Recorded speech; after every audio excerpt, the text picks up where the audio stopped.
Hello, Inside Unmanned Systems, live from Xponential 24 in San Diego. We're here with Will, CEO of Angel Aerial Systems. And Will, could you kick off and tell us about this very interesting airframe that you have in front of us? Yes, absolutely. Thank you, Richard. So this is the Trio airframe. It's a simple design. It has a central hub. It has 3 wings in this rendition, a motor on the end of each wing, and each wing is independently modulated with a separate servo. And then there's also a 4th motor on the inside that counter-rotates. So there's 3 flight modes. It's a little large to do the live demonstration here in the booth. But basically, it takes off in VTOL mode. It then flies in fixed-wing mode like the Imperial shuttle from Star Wars. And then finally, it has the windmill mode, we call it, where it basically turns into a giant propeller. And this is just kind of plays on the fundamentals from my past design jet engines, actually. Basically, over time, propellers or fan diameters in jet engines, they keep getting bigger and bigger. Why? Because with size, you get more and more efficiency. And so being an aerodynamicist and an outsider of the drone industry, I was thinking, okay, first off, I'm shocked that quadcopters still at that point, it was year 2022, I was shocked that they didn't fly longer.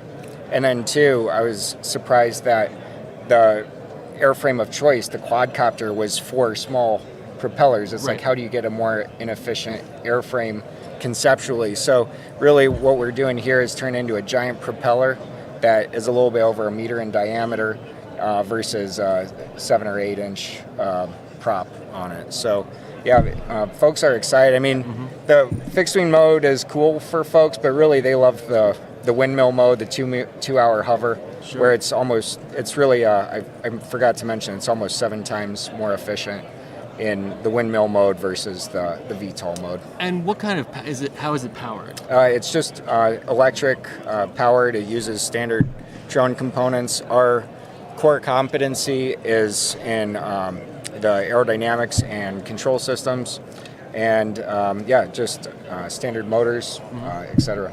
Interesting. So with some of those really unique features, what are some customer use cases that maybe are unlocked because you have this novel design?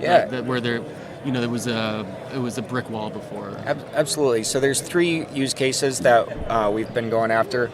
The first one is police and search and rescue. So they're the most responsive to this so far. Is just, hey, that is excellent. Larger police departments have had to decommission their helicopters just due to cost, and they've had to switch to drones. But the tough thing is the drones out there are usually flying 20 to 40 minutes in reality for operations. And so instead of a couple hours of time on scene in the air, now they have a much shortened time. So they love the idea of 2-hour hover for searching for missing persons, for searching for criminals, etc. The second one is remote or inspections in remote areas. So transmission towers are oftentimes in very remote locations. You get much better inspection data with a drone, with a quadcopter, than you do with the helicopter. But the problem is the quadcopters can't fly long enough, except in some hybrid airframes, things like that, which are not easy to deploy. And then the final one is military as well, tactical military. So I am a naval veteran. I would love nothing more than to support our military and defense with this airframe, but really so far we've gotten the biggest response out of police, and so we're sticking to that. Yeah, it makes sense. I mean, with that kind of dynamic ability to get into difficult crevices, which even for maybe a standard quadcopter would be just too hard, and the fact that you have that flexibility to kind of can you, I mean, how does an operator switch to that transition mode kind of on the fly? It's a push button, so we make that portion autonomous with those transitions. So we have a rock solid crew for the control systems, and so we need to do that because what's interesting is, here at this conference, everyone is generally drone people, and what's interesting is we were on a customer call about 3-4 weeks ago, and someone said, hey, I actually had a guy just started up on my drone crew at a police department. He said he actually doesn't even care to fly drones. He just wants to work the day shift. And it's I love to tell that story because it's Sure. we're in the thick of it. You know, a lot of people that are aviation enthusiasts here, and you got to realize then customers sometimes just they want it to work, or especially in stakeout situations, you're not thinking, oh, this is fun to fly. Look how cool it is. You're thinking like, let's the perpetrator themselves. So Yeah, absolutely. Wow. And so then, in terms of payload capabilities, what are kind of the range of different payload types that you've seen used, and maybe some other additional ones that perhaps in the future could be deployed? yeah, absolutely. So our theme right now on payloads is do one thing, do it well. We received some feedback from customers that some of our competitors have multiple payloads, but the integration is not supreme. So we're really focusing. This is actually not the payload right here, here in the booth here.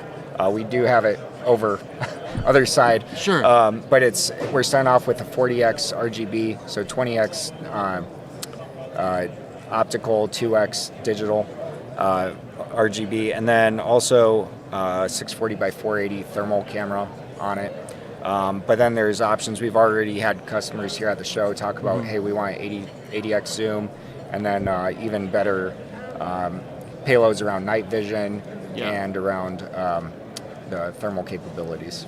Excellent. And so is it, I guess maybe just one last question around sensor integrations. What have you done so far, and what's maybe vision for future sensor integrations? Yeah. So right now we haven't outfitted with detect and avoid capabilities yet, but that definitely is in the roadmap.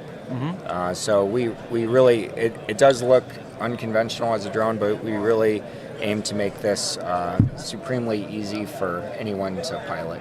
Well, fantastic. That's super interesting. It's really novel, it's exciting design, and thanks for talking with us. Yeah, absolutely. Thanks for the interview.